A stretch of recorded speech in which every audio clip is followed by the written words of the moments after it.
Hi there, good morning, good afternoon, and good evening.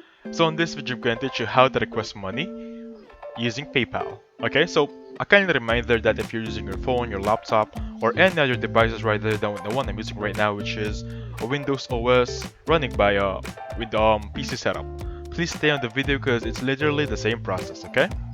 So on my previous video, I taught you how to create a PayPal account, right?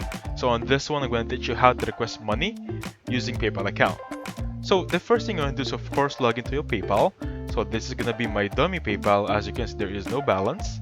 And then with this one, simply go on send request option.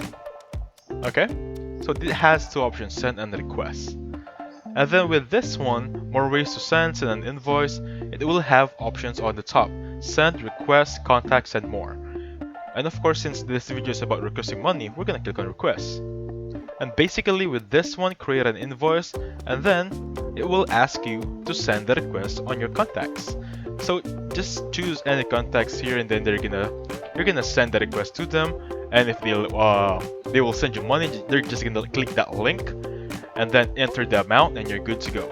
Basically that's it. Okay. So thank you so much for watching. Please hit the like button, subscribe. I'll catch you guys on the next one. Goodbye for now.